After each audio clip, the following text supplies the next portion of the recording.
wow, and then there's gonna be a full shop. I've never filmed with like a bunch of people at a shop before. Really? That's fun. No, Oh, no. hell yeah. Yeah. Nate's coming in here in a bit too. I did like one episode, and one of her artists was in, and they run coils in that whole shop. So it was just like in the background the whole time. I was like, this You'll is sick. hear that today. Yeah. You'll That's hear that sick. today. You don't hear that a lot anymore. No. Huh? Now you have to. Now you have to. Yeah, and then I gotta edit the background volume. So Yeah. Yeah. No, that shit's so funny. Hey everybody, welcome back to Tattoo Consciousness. This is season 2, episode 11, and in this episode I sit down with Ty McCall, a tattoo artist based in Colorado. In this episode we delve into many amazing topics such as mental health aspects within the tattoo industry, treating your clients with respect, having boundaries for yourself and others, as well as pursuing education while being a tattoo artist. So if you enjoyed this episode, please make sure to share with your friends and family. This is episode fucking 11 now. Nice. So yeah, we're getting to it. Season 2, episode 11. Would you introduce yourself for me and like where you work, your style that you do? I'm Ty McCall. I work at Golden Pony Tattoo here in Centennial. And style, I would say black and gray, illustrative, a lot of dot work stuff. Yeah. I started out doing a lot of geometric work. Oh, really? But slowly have kind of pushed away from that. And just been doing more illustrative. So when you did the geometric work, was it dot work? Because I've seen a lot of people here and they don't do lines for geometric. They do like little dots. Yeah. The dot technique I do isn't like, poking each one, but it gets the job done. You like stipple it? I do. Yeah, I'll scrub it. Yeah. And that's I picked that up from the guys over at All Sacred. Aries from All Sacred, they were a big influence in my upbringing as a tattooer, and so I watched a lot of their techniques and just kind of adapted to theirs. Did you always want to do black and gray? I'm assuming when you started out you had to do like fucking everything because that's what everybody does. Yeah, I started out in my kitchen, started out as a scratcher. Oh, you're a kitchen wizard. Aww. I fucked up my friends in my apartment, and thankfully, I had some backing of some good people that were tattooers that were supportive and wanted to see me succeed. So, but yeah, I've always wanted to start doing black and gray. That was I was always drawn to that. Yeah. Something I was always super passionate about, something that I just thought it looked so much cooler than color at the time. Yeah. And that was before color really took off in terms of what you can do with it now. And I've always been drawn to geometric stuff and just more straight angular lines. And so once I saw, like the sacred geometry styles that were coming out, I was in. That's what I wanted to do. So what kind of made you change from doing sacred geometry to like now you do like more illustrative stuff, Yeah. And it's like stipple work. That's why I really liked your work because it's smooth. Thank you. Yeah. Honestly, I just got bored of it. I got bored of geometric stuff. Yeah, it's fun in the sense that it's kind of meditative. It's the same repetitive thing over and over again, and it can be fun to layer and to, I don't know. I just got bored with it, and it just wasn't challenging me in ways I wanted to anymore. And so I wanted to do animal portraits, and really lean into the neo-traditional side of things. And I say neo-traditional, I mean like today's neo-traditional. I feel like neo-traditional shifted a lot throughout the years, but today it's just there's a lot of variation to it. And so I felt like that was more challenging for me, and so I was just like I can't do geo anymore. I'm too bored. How far into your career were you whenever you decided to like make that switch from geometric to doing more like neo illustrative? I think I was probably 5 or 6 years in. So yeah, and I'm almost 9 years now. So yeah, it probably took a good chunk. And the hard part too is once you kind of develop that style and you're known for that, it's so hard to push out of it and get away from it. So for a long time, I may have decided 3 years in that I didn't want to do it, but for the next 2 years I had to keep doing it because that's how did you get to do that style? Were you like doing any like discounted designs or like free designs to like show people like, hey, look, I want to do this, to switch into that? Yeah, I think it started off as some smaller pieces, and then slowly over time they got bigger and bigger. And yeah, I worked in a shop where I think our shop rate was already pretty low, which was helpful in terms of learning and developing my own style. But yeah, I try not to discount too much. Yeah. Yeah, especially in this economy. Yeah, yeah, exactly. So you've been tattooing for 9 years. What got you into tattooing? Why'd you decide to pick up a machine? Let's see. I went to art school. Oh, really? Yeah. Dude, the amount of fucking people here I interview that have gone to art school, I think I failed in some aspect because I went to straight to tattooing. And all these motherfuckers are like, I went to school. I honestly never thought I would use it. Really? Getting a degree. So my degree is in sculpture. Okay. Emphasis in ceramics. And I was like, I'm not doing anything with this. And so when I got out of school, I went straight into construction, something that would make me money, but I could still work with my hands, and hated that. It was just draining my life away, and eventually just kind of said, fuck it. I need to get out of this. And tattooing I always thought was cool. I loved getting tattooed. I was kind of intimidated by the industry for a lot of years. That's fair. Finally just was like, fuck it, dude. I'm gonna go for it. And so yeah, started working in a few shops, had an apprenticeship, one place that didn't pan out, and other opportunities that also didn't pan out, and then just kind of took the fake it till you make it route and tattooed my friends out of my apartment. And how did you learn, since it was like you basically doing it on your own, since the apprenticeships didn't work out? I didn't learn. Oh, no. No, it wasn't terrible. I mean, I definitely produced a lot of bad tattoos, but I think watching other tattooers helped. Getting tattooed a lot helped. And I hate to say it, but like fucking YouTube, dude. Yeah. Like that was a thing that tattooers nowadays still use. It's not the best information, I don't think, and I wouldn't condone taking that route to get your info on how to tattoo. Diploma, no. But like realistically, and now you have like AI and ChatGPT that you could probably ask a bunch of questions. I haven't done that. I would love to know what ChatGPT says about technique, but yeah. Dude, I saw this. I like to watch like body cam videos, and I saw this fucking kid, and he was like, he's schizophrenic, and he was talking to ChatGPT about how he was like, I'm gonna shoot up this place that I work at, and it was like, yeah, do that. Like, that's amazing. You got this. Dude. And like, oh no, I was like super kind to him about it. That's so bad. Yeah. So I would wonder what it would say about like all that shit. Oh my god. I thought I heard somewhere ChatGPT or the company's getting sued because of some kid that said he was going to commit suicide and did. Oh shit. And so like now they're liable for AI saying it was okay to do that anyway.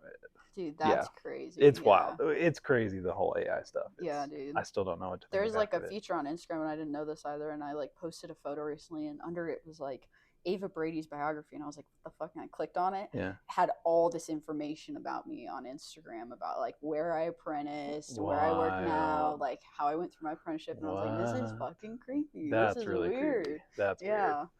It's weird. It's weird, and it also makes sense. Like we put all of our lives on Instagram or just on social media in general, and like we post everything about ourselves. So like, of course, they're gonna collect that data, and you got to do the monkey dance if you want clients. Exactly, so, you have to. Yeah. It's not a fun game to play, but you have to play it. So like initially too, when you started tattooing, social media wasn't as big as it is now. So what was it like for getting clientele back then? Really, was it like a lot of word of mouth, and how has it changed?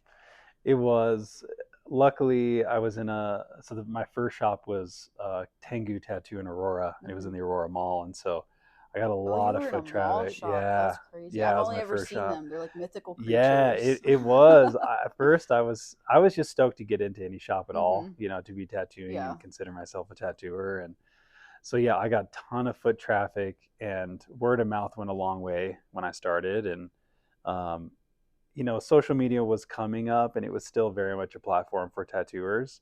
The algorithm was completely different. It was a lot easier to get clientele through Instagram. I remember being able to like promote an ad for like a guest spot I was going to do in a different state, and getting a decent amount of traction from it. And so yeah, how it's changed, I think the algorithm is so. It's just a lot more. Honestly, I don't fucking know. Yeah. because I'm not hitting the algorithm. I don't do all the things you're supposed to do. Mm-hmm. I don't post as much as I should. I don't do all the tags. I'm not savvy in that way, and so it changes your business. Mm-hmm. It changes the way that I approach tattoos nowadays, and I'm leaning more towards word of mouth, just because I don't have it in me to do all that. To do all that, it's a lot of fucking work. It's a lot of work. It's a lot of setting up cameras and mm-hmm. lighting and microphones, and if it's just you in a shop, that's a lot of extra work. Mm-hmm. And I know for me, when I'm actually tattooing, I want to be very present with my client. Oh, yeah. I want to be very much in the same room and interacting, and so having to be like, hey, pause, I got to move my camera around. Mm-hmm. And then it just takes more time for the tattoo. So overall, it just doesn't feel like genuine. It's something, it's genuine and something that I want to invest my time in. Mm-hmm. I'd rather invest my time in my client and their experience and the tattoo and the drawing process. And I don't feel like that's necessarily something I need to show people all the time too. Like, it's a special thing we do for people, tattooing them. And I don't know that I always want to show every part of the process. So. Do you think with any of your clients you've gotten any like unrealistic expectations for requests or anything because of social media? Like showing designs that just, aren't plausible or anything like that? Luckily, no, I haven't. A lot of my clients are really cool about my process and respect sort of the process that I have, and very grateful for that, because I do ask a lot of people in terms of just not showing my designs until they come in for their appointment. And I know that can be, especially for larger pieces like back pieces and stuff, that's a big commitment. And so, yeah, I'm very grateful in that way, that I don't feel like I have a lot of clients that are that ask too much of me when I ask a lot of them. So yeah.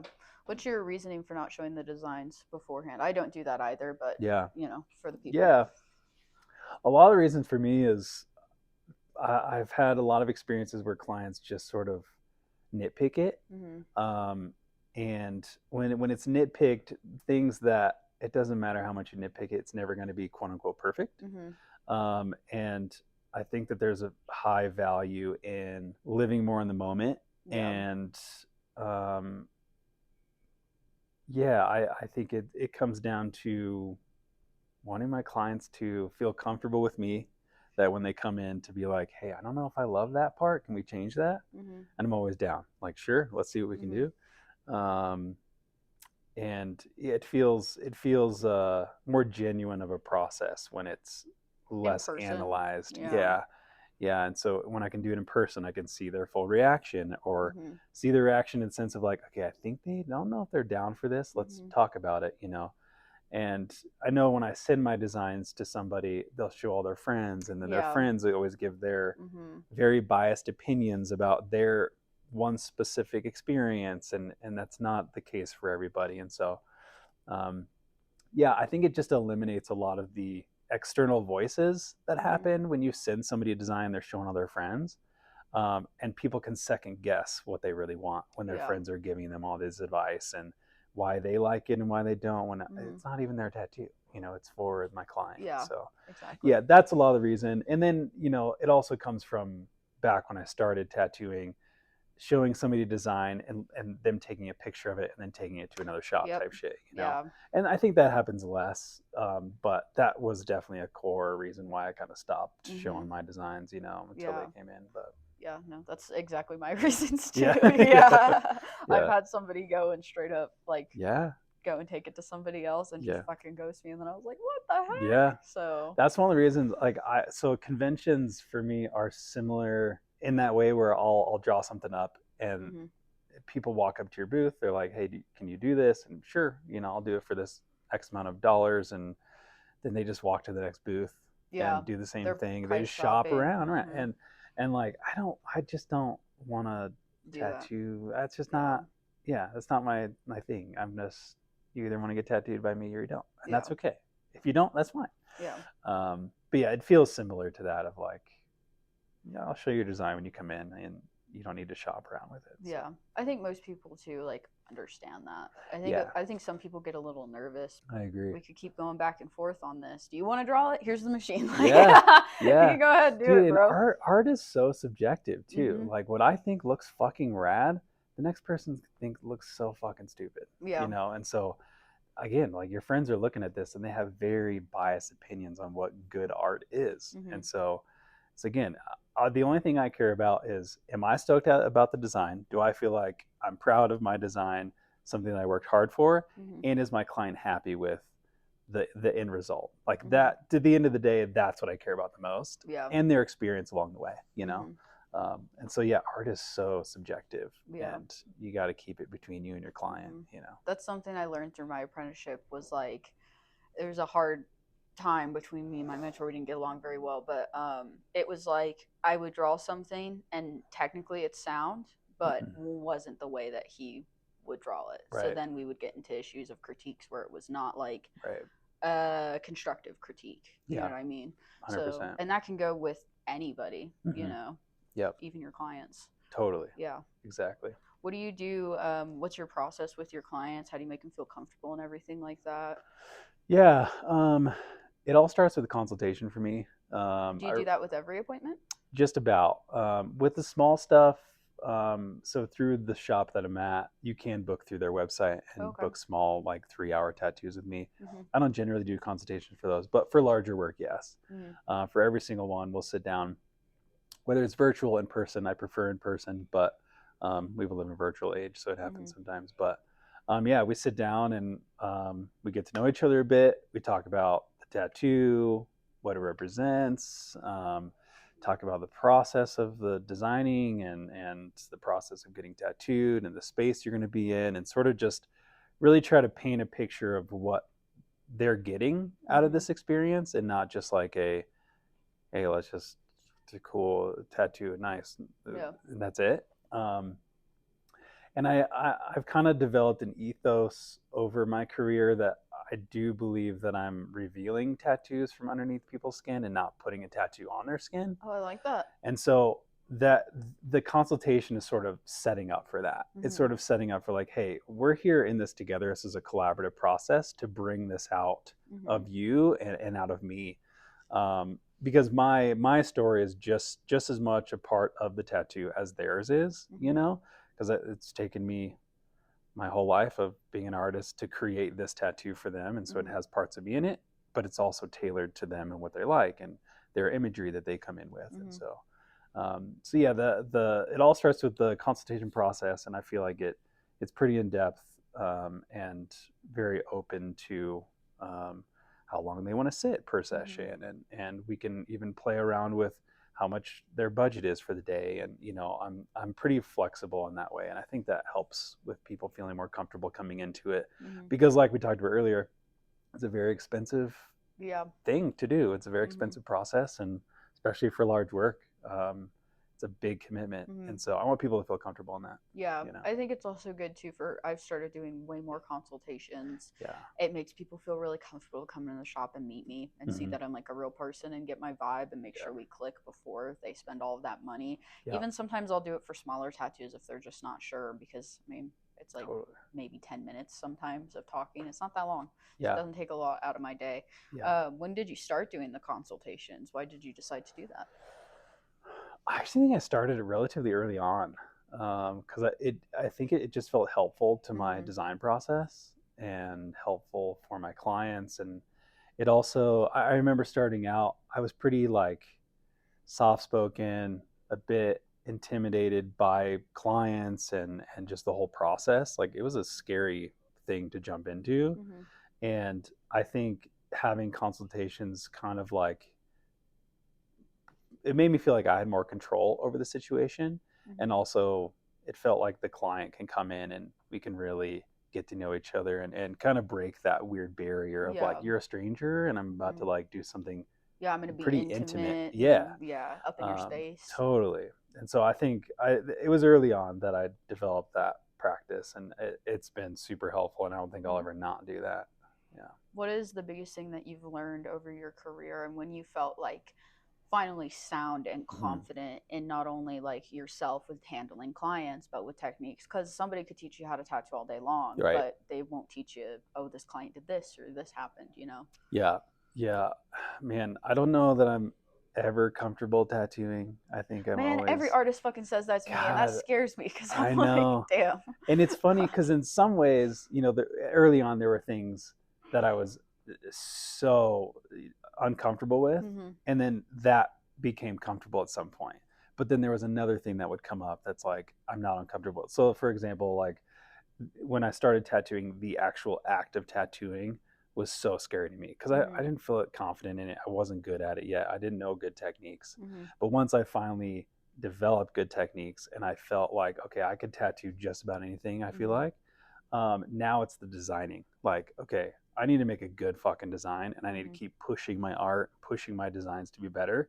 And that part was scary, and it's uncomfortable as shit. And I still, like, to this day, I'll stress over tattoo designs and just... What do you do to keep pushing yourself this far into your career? And like, do you talk to other artists and like, to help that design process and get better and get inspiration? Yeah, I honestly think it is just the social media element of it. Seeing other tattooers just kill it with amazing fucking pieces. Meeting tattooers for sure at like conventions and things, and other local tattooers, and seeing what they're doing, I can't help but want to continue to like push the game with everybody else. I don't want to be left behind, and I guess FOMO. Yeah. You see something online and you're like, damn. Yeah, like that is sick. I want to be able to get to that level. When did you feel technically sound? You said you got to a point where you're like, I can tattoo anything. When was that in your career? Probably like a year ago. Oh. No, I'd probably say at least 5 or 6 years in, that I started to feel like, okay, now I feel like I'm relatively comfortable. Do you ever sweat over tattoos still at all? Sometimes, yeah. I mean, I think there'll always be some tattoos I'll sweat over, perfect circles, straight long lines. Dude, you said you like sacred geometry. That's I know. Like all that is. I know. And like, yeah, I got decent at it. I wouldn't say I was amazing, but like it, with practice it got better. But still, I think even if I had to go and do a perfect circle, I'm gonna stress. I'll be sweating the whole fucking time. Yeah. That's so funny.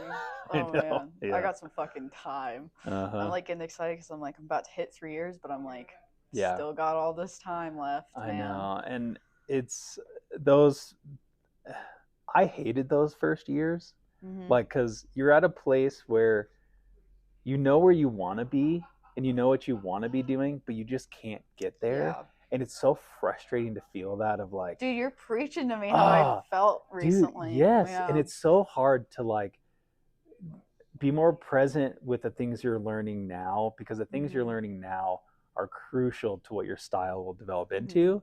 And even just tiny little things of how you draw a leaf, and how you draw a face, or how you design hair on the head. Like those little things really make a difference on what you're going to hate doing later on, and you just like, I'm not going to do realism. I just don't want to do it, but it's the process of getting there. It's like everything in life, right? Like the process to get there is more important than getting there.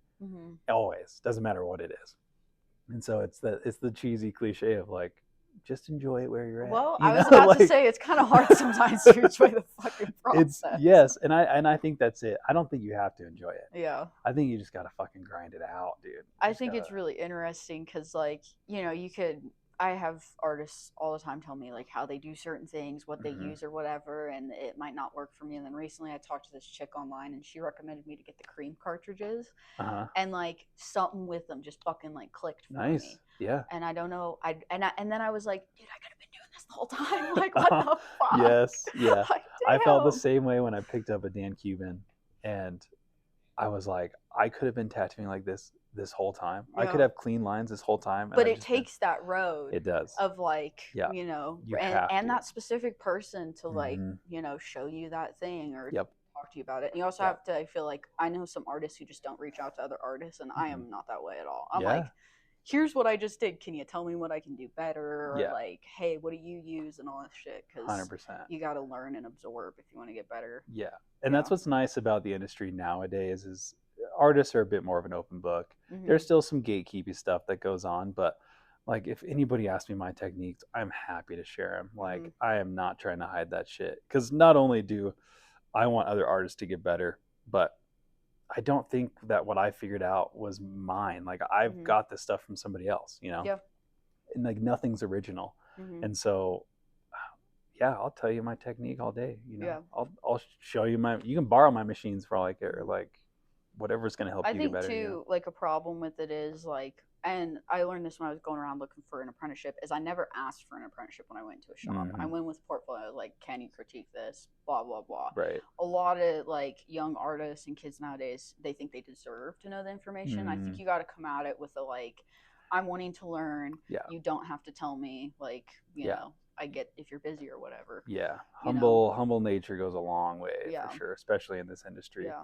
Because it's a long road to learn, and you have to be okay with critique. You have to be okay with failing, because you fail a lot before you get better, you know? So. Yeah. And I want to get better because it's on fucking people forever. It's so true. They're walking billboards. It's so man. true. Oh I know. God. I've done some shitty fucking tattoos. Dude, yeah. Dude, that's what I think when I was like looking at videos of stuff I did for my apprenticeship. And I was like, woof. Yeah. It happens. Yeah. We've all done it. Yeah. And then like moving here, now I have to rebuild clientele. So I'm doing a lot of stuff I don't normally do, which has been good though, because it's like building me techniques that I can bring into stuff that I want to do, you know? You can learn something from everybody or whatever tattoo you're doing. You know? I think that's the biggest advice I'd give anybody coming in is take and leave what you want. I think tattooers are really opinionated people, and I think that's good. I think we need that confidence, especially when you're dealing with a client. They want somebody confident. But having very opinionated people and tattooers, they figured out something that works for them, and that's great.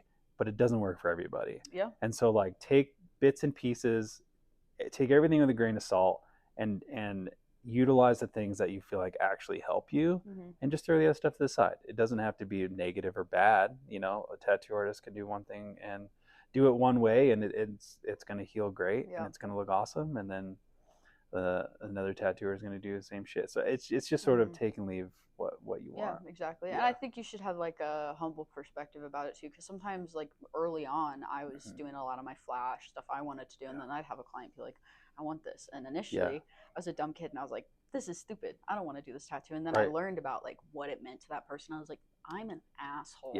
Like 100%. You don't know like what that tattoo means to somebody. And also like maybe you're not into it, but you like really vibe with the client, you treat them well, and then they come back to you, and then they do something that you are into and stuff. It's all about like treating the people with respect. Totally. Context matters so much. And I think you're speaking to that of, there are many tattoos that walk through the door that I'm like, really? That's what you want to get? But until you hear their story, until you hear why they want to get it, where it comes from, like it changes completely. And I still may not want to draw it. It still may not be my first choice of what I want to do that day. But man, if it's going to make them happy and they're going to feel more comfortable in their bodies, and they're going to be live a more fulfilled life, I'm stoked to be that person to give them that, you know. And I think that's what you're speaking to, is the context of which they want it really matters. And I think sometimes we get a little like egotistical and are like, fuck this shit. Yeah, I don't want to do this fucking infinity sign. Infinity symbol. But it's like, man, that really matters to that person.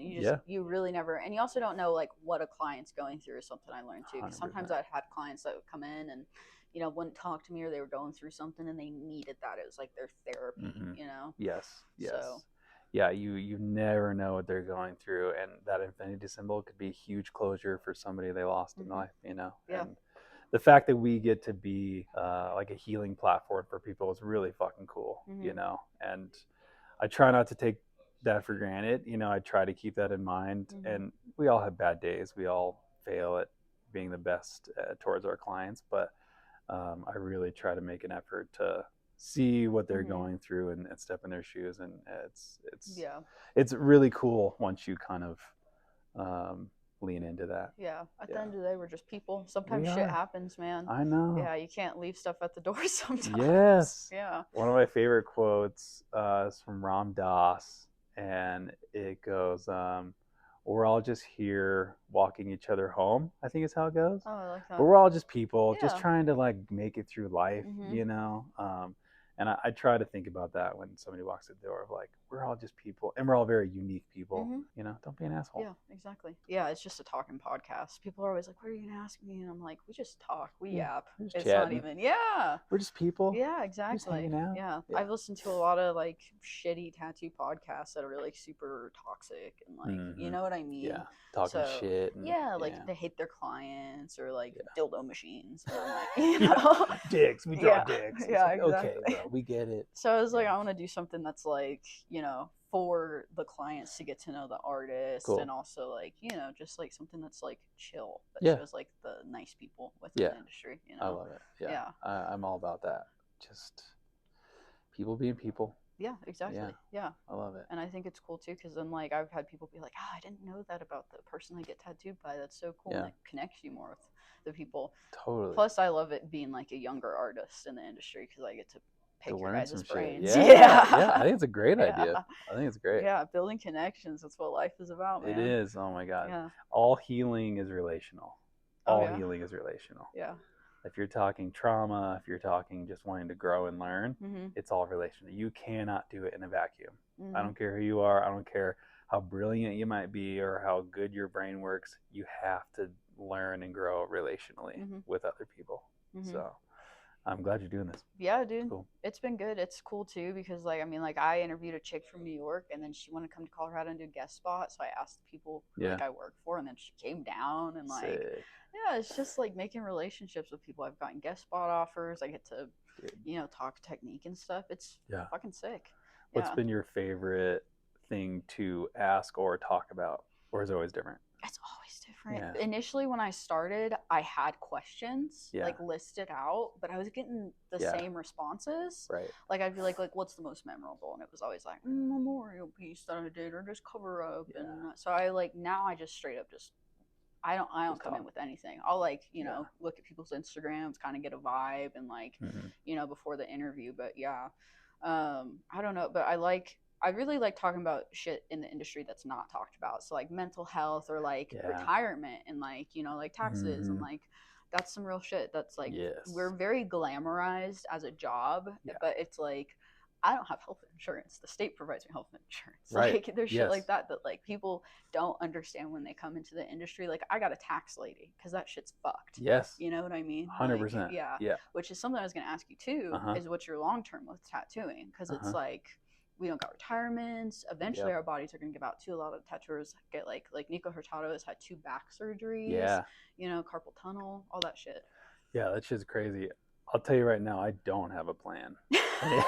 I am your classic tattooer. I have not done any of that. Dude, that's like shit. Every tattooer. The only tattooer I've asked that thus far and has literally like said the most like fucking is Matt Renner. He was like, I got a Roth IRA. You got to look into that and blah, blah. And I was that does not surprise me. That dude is rad. Dude, he was good so for cool. Him. Yeah. Okay, I shouldn't say I don't have a plan. In terms of financially, no, I'm pretty fucked. You know, I don't have, you know, maybe a little bit of savings, but other than that, it's like I spend it. Yeah. But what do you do during the winter? Because I feel like winters slow the fuck down. Man. They do. There's like a slow period. For all and tattoo artists. This past one was really bad. You know, I'm fortunate that I do feel like I'm able to sustain myself through winter, just throughout the summer and the busy months. I will say too that I'm in grad school at the moment, getting a master's in counseling psychology. And so that's why you're all like fucking meditative and like relationship. I love mental health stuff. It's cool. It's so rad. Yeah. It's some of my favorite things.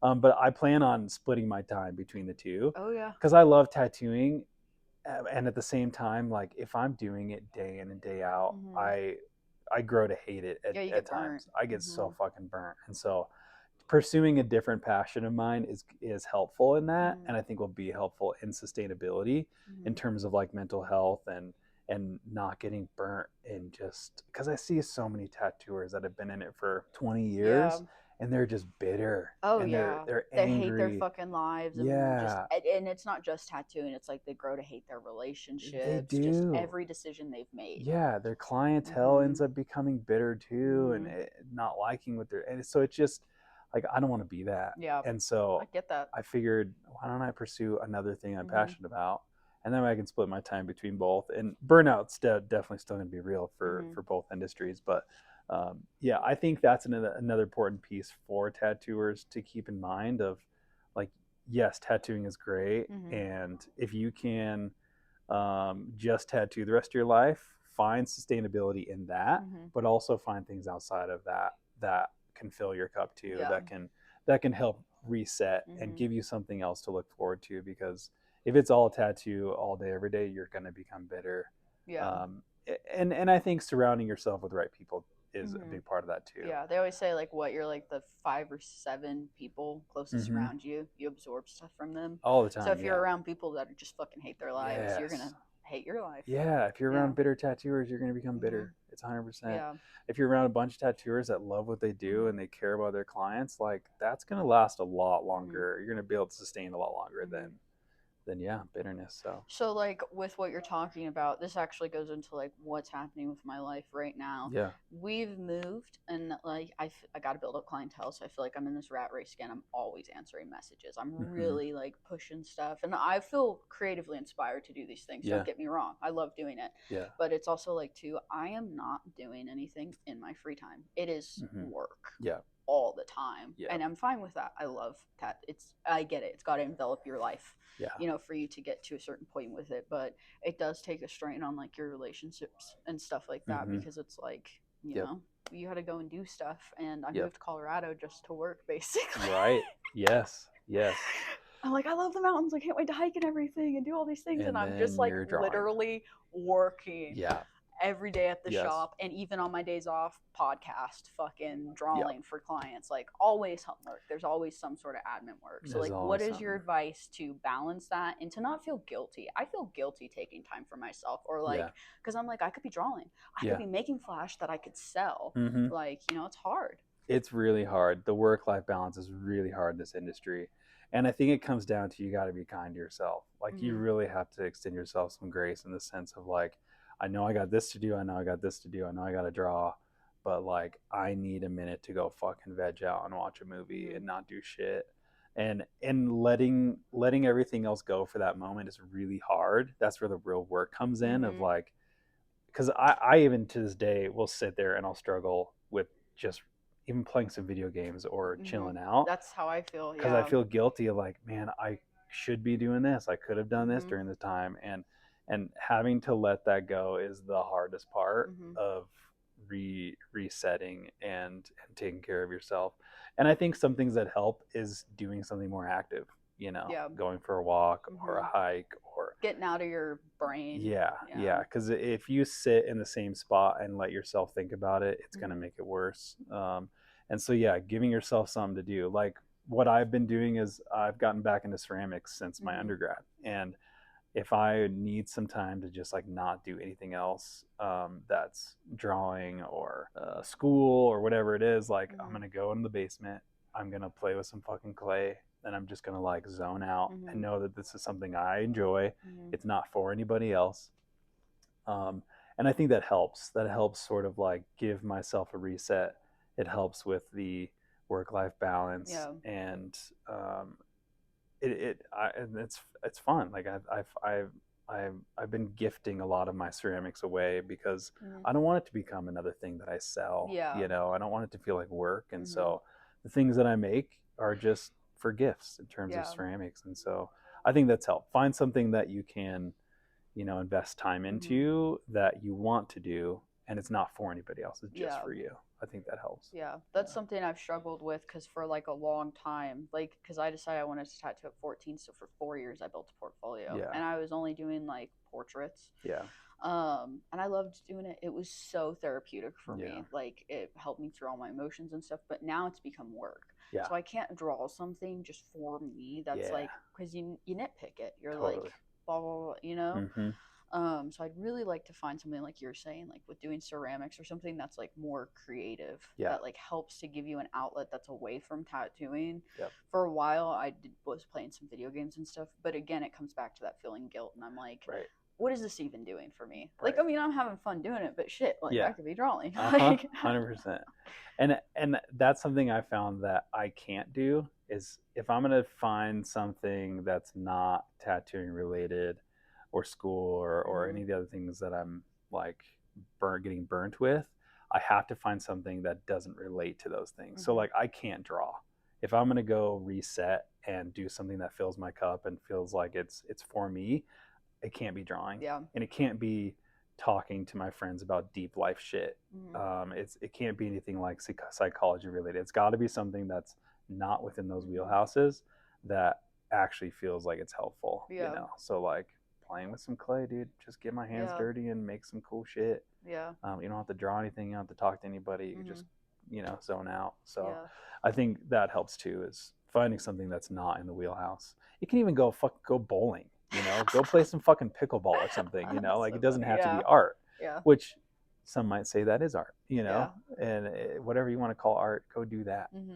That's really interesting. I can't believe you're going to school while tattooing. That sounds so fucking stressful to me. Like lot. I see my boyfriend going through school, and this motherfucker's like, he's got all A's, 4.0 GPA, and like he's in honors class and all this shit, and he's so stressed about it all the time, but he does so good, and he's working full time while doing it. And then he just trained for his first Colorado Marathon and shit. And I'm like, bro, I get stressed when a client messages me and they're like, my tattoo is red. Yeah. Like, is it infected? I'm like, fuck. I couldn't imagine taking on all of these things. That's like the biggest thing I learned when I started tattooing, because I was doing shit tattoos, but was like, it's how you treat the people. Because I have like nice tattoos on me, and it was a bad experience, and like, may that be a great tattoo. I'm like, oh, that person fucking smoked cigarettes the whole time while they were tattooing me and listened to Alex Jones. That's weird. Yes. Oh my god.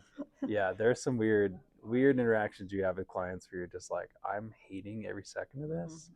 But it's also a weird thing to know how to navigate, because if your client is difficult and you're kind of having these like negative feelings and emotions and thoughts around this tattoo as you're doing it, you're kind of putting that into the tattoo. Oh, 100%. It's an energy exchange, just like you said. Yeah. And so it's hard to like make that shift when you're in the middle of it and like try to reset and be like, okay, this is like an important thing that I'm doing. This is a meaningful process that I don't want to be putting this like negative quote unquote energy into this person, but it is part of the job, and sometimes it just happens. And I think that was like the hardest thing, and nobody could teach me that. Was like when I started out, especially because I was doing really cheap tattoos, I had clients who were coming to me for a therapy appointment.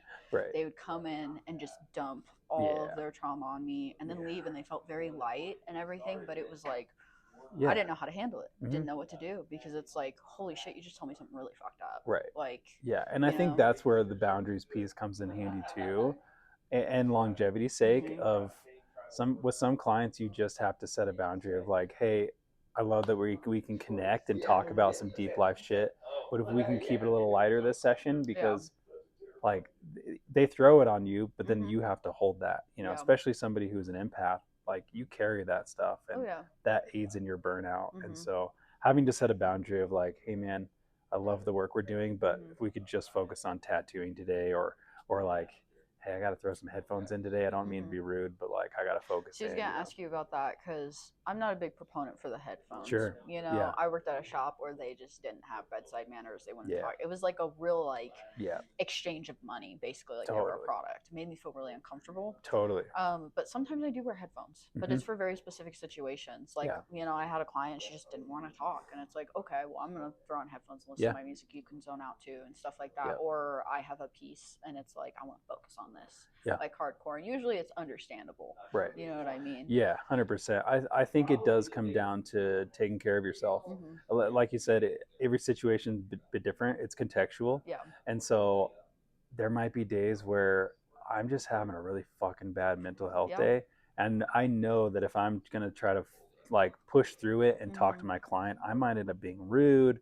It's going to not be enjoyable. So it's best for me to just communicate and be like, hey, I'm having a rough fucking day today.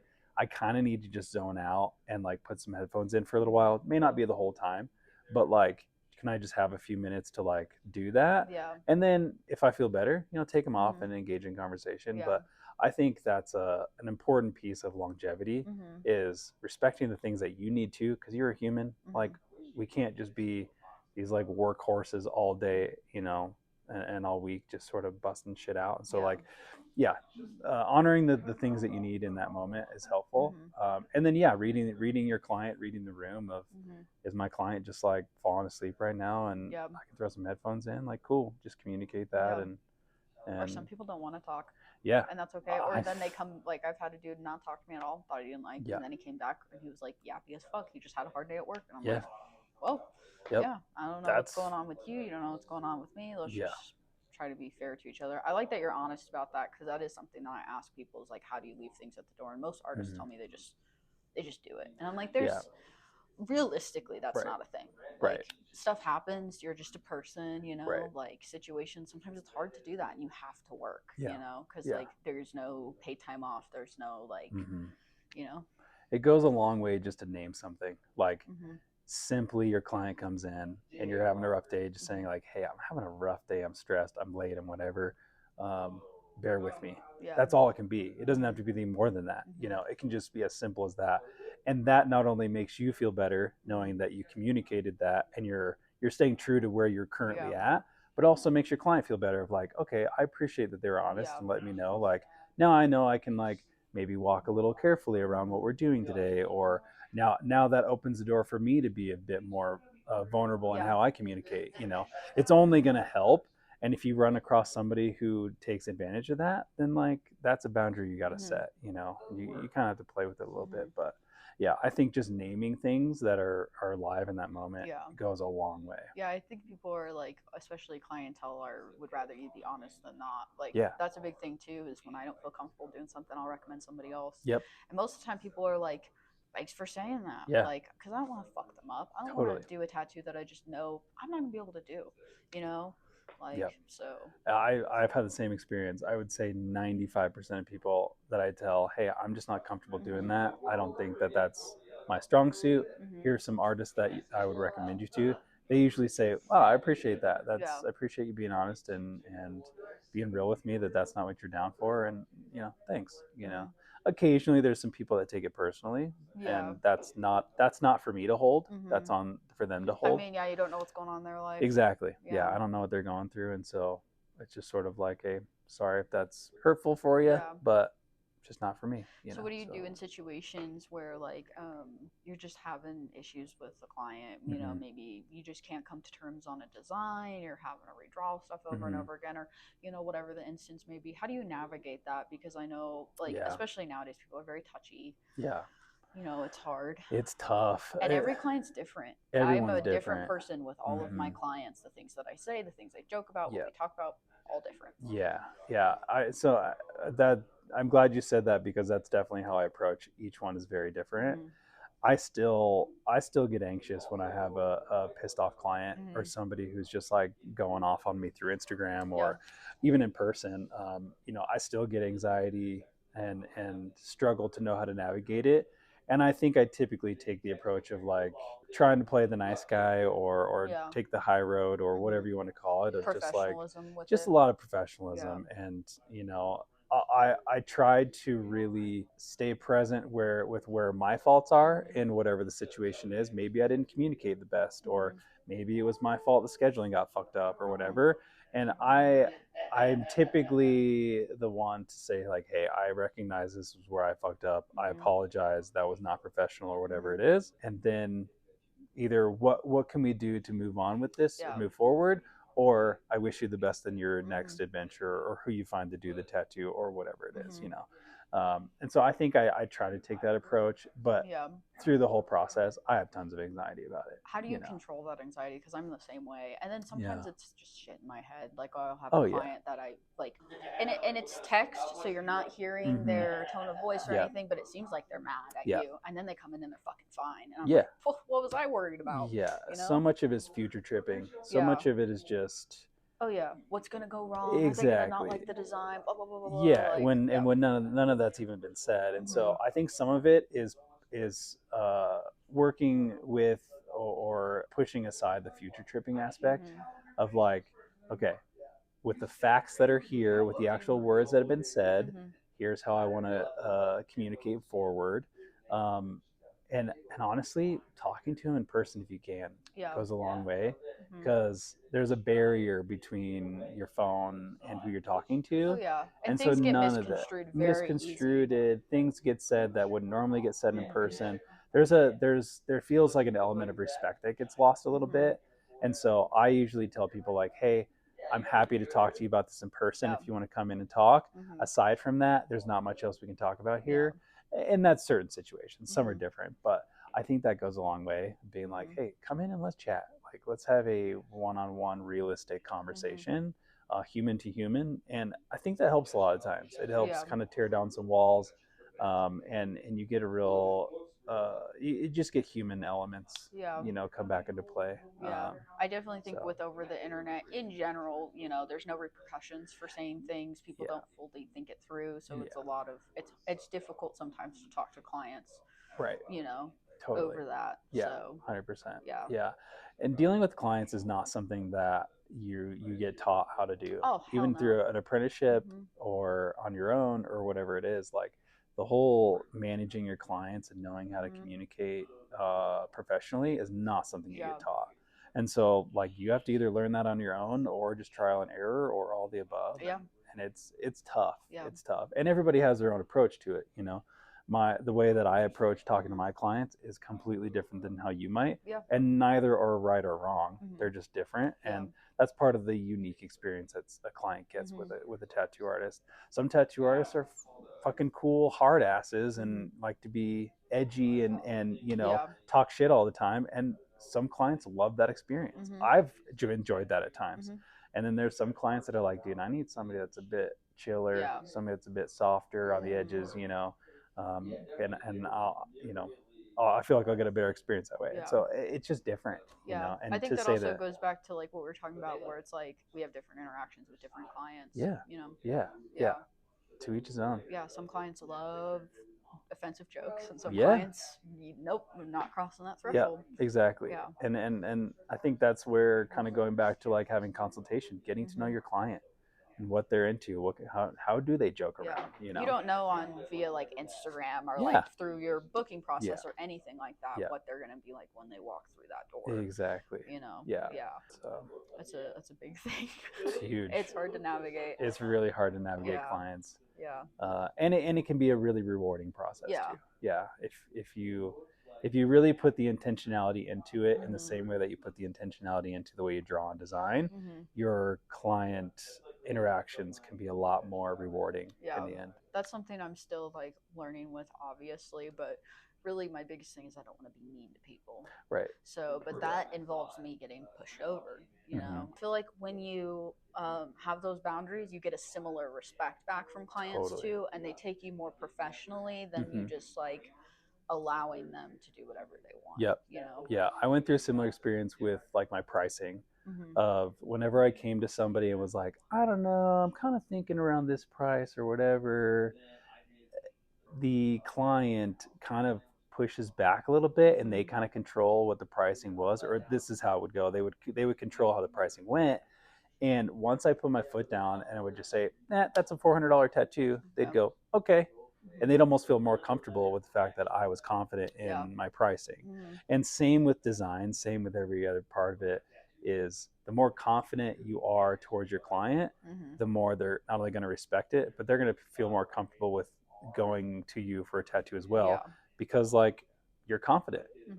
You give the impression you've been around the block enough to know that this is how it goes and this is how much it is, and showcasing how much you're worth too goes a long way. And so I think that's a big piece of knowing how to interact with clients is having that confidence, which is hard to find being an artist who you're your worst critic and you're constantly second guessing yourself, and like that's something we all do.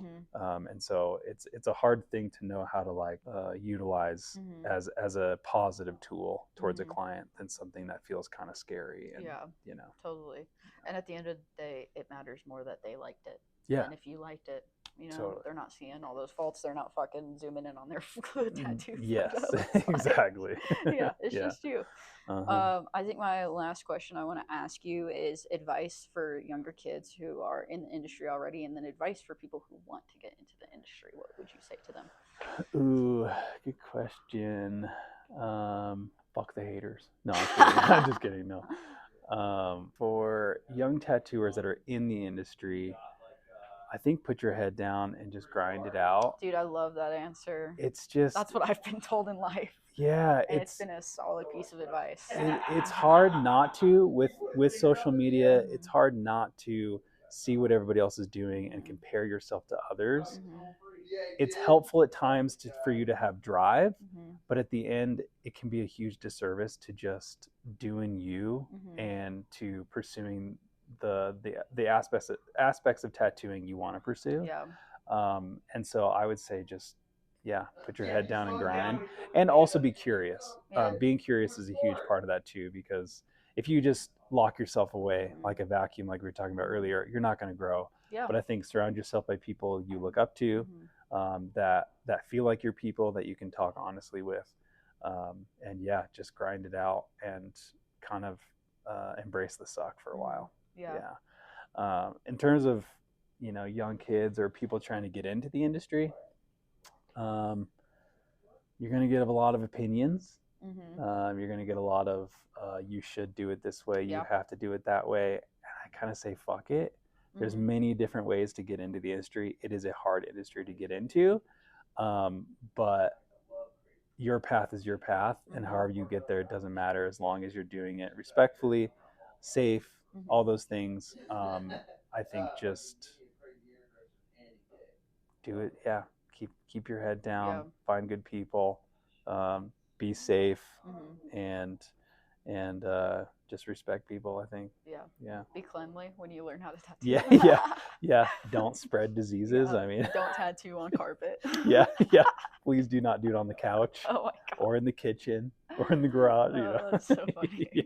No, that's solid advice, dude. I like that. Usually when I ask people, because that's always my closing question, because everybody always has different answers, but the majority of people say get an apprenticeship and stuff. So I like your answer, because you're right. There isn't a wrong or right way to do it. I know people who are badass tattoo artists who started fucking on their own in their garage or whatever it might be. And for me to say like go get an apprenticeship, that's the only way, when I didn't even do that, that's hypocritical. It's super hypocritical. I can't do that. But like everybody's journey is different, everybody's process is different. Totally. And just do your thing. Love that. Would you like to let them know how they can book you, your process for that and everything? Do the whole plug. Do the whole spiel. You know what? No. They'll find me however they want to find me. Instagram. All right, cool. I don't plug myself a lot of times. Maybe that's my problem. I need to plug myself. Use this platform. Nah. Thanks so much for tuning in to Tattoo Consciousness. Make sure to follow us on social media to stay up to date. And if you'd like to support the podcast, please make sure to check out my website for original art and prints, as well as sharing to your friends and family. See you next time.